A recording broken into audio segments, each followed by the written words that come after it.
Hi, this is Isadora, and today I'm talking with Ashley Turner, who's another really wonderful yoga teacher in my community. And for years, she's been doing work around priestess and goddess work and women's empowerment. So today we're going to talk about meditation because she's doing a virtual conference on Meditation 101, gathering teachers from all over with different perspectives. And today we were going to talk about meditation from the more feminine point of view, which is something I talk about a lot. And Ashley, when I give talks, I'll talk about how a lot of the meditation that's traveled to the West from the East was traveling through more male or masculine systems that valued celibacy and like sort of a withdrawal from the world. And so that definitely affects the kind of meditation that we're being taught, and that most of it is taught in this more sort of mental way, you know, that you sit down and you work with your mind, and things that use music or dance, to me, express the feminine and still bring us to that place of total silence that we're looking for, but more through a path of feeling and emotion and what my Sufi teacher called the path of the heart. So what experience have you had with that? Well, thank you so much, first of all, Sam, for having me on your blog and on your show. And I love this topic so much because, as you know, we share this passion for the divine feminine and really activating that and integrating the feminine, masculine, and East and West. And that's really what this conference is all about. I wanted to interview teachers from all different meditation traditions and all different schools, give people really a smorgasbord of so they can choose what kind of meditation works best for them. And I was so happy because I was able to interview my priestess, Ariel Spilsbury. I did a 13-moon priestess training 7 years ago, actually, 8 years ago now. It's crazy. And so I'm an ordained priestess, and the path of the divine feminine is really a huge impetus and a huge part of my work. And so Ariel is interviewed, and we did a full hour-long interview, and then every one of the speakers on the conference is leading a guided meditation, and she led a guided meditation in the feminine way, which essentially is an open-eyed meditation. And it's exactly what you were just talking about, that the vertical axis is us drawing our consciousness inward and upward. In other words, it's a refinement of consciousness, but it's, as you said, oftentimes taught as a withdrawal from the world, a turning inward, which is beneficial and which is powerful, but that is most of the meditation that's out there that's being taught through this patriarchal lens, and it is more of a mental process. And the horizontal axis is just the feminine principle. Vertical axis is the masculine principle, and the feminine is the horizontal principle, which is a coming together, a unified field. It's really essentially that this life right here as it is right now is sacred. It's essentially Tantra, using the 5 sensory organs to awaken, to refine our consciousness, open-eyed and present right here, right now. Right. Well, you know, and when we're saying this life right here is what we're looking for, that's where I think also the principle of sexuality comes in. So that's like, you know, the big unspoken, you know, sex, spirituality, meditation. What does sex have to do with meditation?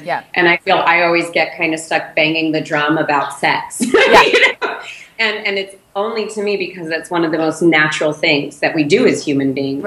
And so the world's kind of upside down. Instead of saying, you know, why would sex have something to do with meditation? It's like, why wouldn't sex be a primary form of meditating, since it's one of the most basic things human beings are born to do? It's literally It's the first impulse is just to survive, and the second impulse is to procreate. So it's natural that it's such a huge driving force in all of our lives. And so I think working with the body, I also interviewed Kate Northrup, who her mother, Dr. Christiane Northrup, of course, huge in feminine women's medicine and women's empowerment. And Kate and I were talking about, you know, she doesn't have a seated meditation practice. She uses dance, and dance for her has always been a real awakening practice and attuning her to the higher consciousness, to her divine self. So just like you're saying with sexuality, I mean, I am also a huge student of Tantra, and I think that using all of our sensory organs, using our body, whether it's just with ourselves and our own sexuality or with a partner, and that's actually the practice that I did with Ariel, was an open-eyed meditation where we were actually gazing, even through Skype, which is amazing, the transmission that you can experience, gazing into each other's eyes. So a soul gazing practice of working with your partner, of sitting with your partner for 5, 10, 15 minutes before you move into physical or sexuality. It really will attune both of your energies, your energy fields, your pranic bodies, but also your consciousness. And essentially that's what sex is. It's the two coming into the one, and this experience of this merging, expansion, contraction, and what is that? It's transpersonal psychology of where we are in a shared field, and that's the field of sexuality, and that's the most awakened field. Well, it's interesting because in the way that sensuality, femininity, come together, and that sensuality and sexuality is considered to be the feminine energy moving through either men or women. Mm-hmm. But as sex is taboo in our culture, so is that feminine way become taboo. Right. And so I think it's so important to kind of like bring these practices to light, and also make them less taboo and more normal again. Yeah. And even in the world, like some people watching this might not be familiar with the term Tantra, and that's fine with me, because I find a lot of resistance with people who think they already know everything about yoga or know everything about Tantra. And there's the camp that's like, Tantra is sex and Tantra is not sex. And again, just coming from the place of what is yoga? What is a spiritual practice or meditation? And I think it's where one human being really comes into union with their mind, their body, their spirit, mm-hmm. and that space we experience of complete peace mm-hmm. and oneness, and that when that happens between two people through sex, it's a really beautiful experience.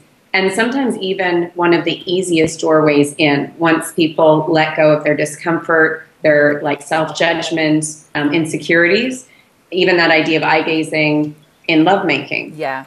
And that so many people, even in that practice of lovemaking, it's like how they eat. They do it unconsciously, not paying attention to, mm-hmm. How often when you eat food, you grab it, you go, and you're not looking at the food or tasting it. And the same idea when you're in lovemaking with someone, are you actually like looking at the person, being with their essence, finding that connection? Yeah. And that the thing that usually stops us is the same thing that would stop us in any meditation, which is tension, like not being in that present moment, worrying about the past, having, imagination into the future. Mm-hmm. And the old tantric scriptures say that that moment of union or even orgasm is the place that most people experience this thing we talk about of enlightenment. Right. Enlightenment. Yeah.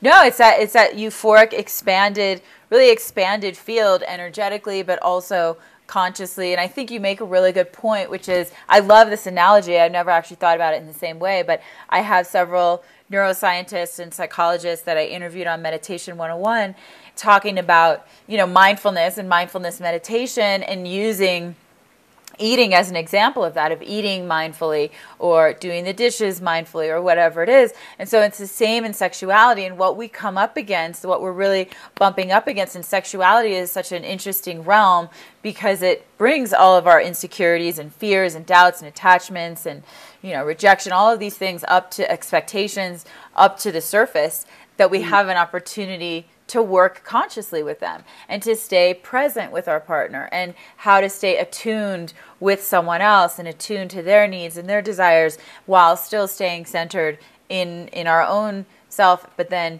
beginning to find that field where they really merge and overlap. And so the making eye contact in sex is a huge meditation, and it's a huge, Yes, the breath, exactly. I always tell people, what's the difference between sitting in a chair with my eyes closed and meditation? It doesn't look that different from the outside, but my inner experience is so different. And the same thing when you're having mindful union and sex. Yeah. Just changing the intention, the breath, and the connection is what will make it a completely different experience and make it sex as a meditation. Yeah. Yeah, no, you're exactly right. And because I'm also a psychotherapist as well as a yoga teacher, and it's the thing that I tell my clients all the time. Like, if you want, and I actually did a great blog, which is How to Have Better Sex, which is the most shared blog on my site, of course, because everyone is sort of obsessed. I know. No one will admit it. It's like, no, but I know. everybody wants to Oh, the know. numbers are there. The numbers are there. But, the number one thing that I said in this blog was breathe. Like, stay in your breath, because when you're in your breath, you're in your body and you're conscious. You're in a mindful state. When you're moving prana through your body, moving energy, moving breath through your body. Not only that, but then it's awakening physiologically. There's all these other, wonderful byproducts that will help improve your sensual sexual experience when you're breathing and mindful and open-eyed meditation. Yeah, and it's fun, the different people, who are interested in learning about this. I'm working with an NFL athlete who's like playing in the NFL right now and has all these like pressures and stress and wanted to learn meditation. And I brought up, sex is meditation too. So, eating mindfully, sex mindfully, everything is a meditation. Mm-hmm. And I was saying the breath, and he's like, why didn't somebody teach us to breathe? I know, right? I get to be this age and no one has said this. It's like so obvious, and yet even anyone doing meditation or spiritual things are like, sex is way over there, and yet that's what people have to deal with every day. That's like, to me, rubber hits the road. Yeah. So meditation and spirituality shouldn't be these like concepts and so heady. It's what we're doing right now. And my teacher in India, he said, people come and say like, how do I open my mind in meditation? And he said the blockages to your heart and your mind are below your belly button, and nobody wants to look there. And you're a psychotherapist. That's very like Freudian. If we want to understand, what's going on in our mind, we have to look at the subconscious sexual energy, which is driving every decision we make. Right. And if we separate ourselves, like my meditation is like this, and sex and everything falls in another category, I think we've completely missed the point of integrating ourselves. Yeah, and that's it. It's a mind, body, and the psyche-soma connection. Like, that's really what we're after. And that's really the focus of this whole meditation, conference, is that I interview neuroscientists, psychologists, but they're all talking about the body. I mean, neural pathways are through our whole body. They're not just in our brain, so. Yeah, guess what? A huge amount of your nerve endings and neural pathways are like in your vagina. Right, right. I was like, ground zero. Right, ground zero, exactly. Yourself is the root of your body and the sex of your body, which again, even Western psychology supports that. And the older texts in Tantra and yoga also say that. We have to understand what's going on with our primal sexual drive. Right. Thank you so much. What an honor. And I love everything that you're up to and all your work. It's incredible. Thank you. Yeah, and likewise. I really appreciate you and how much you're doing for the community. Thank you. Such a pleasure. So I know you probably have the link right below for the conference, but I just want to send everyone to your website so that they can get on there if they're interested. And again, it's free, April 21st to the 25th. You can download all the videos and audio after that if you wish, but just incredible. We're talking about all this awakening through the body, awakening through in all different ways. So thank you so much for having me on here. Yeah, thanks, Ashley, and good luck with the conference. I think it's so important for people to find the right meditation that works for them so that they can include it in their lives and get the benefits. So it's a great thing to put that together. Exactly. Oh, take care. I'll see you soon. Bye.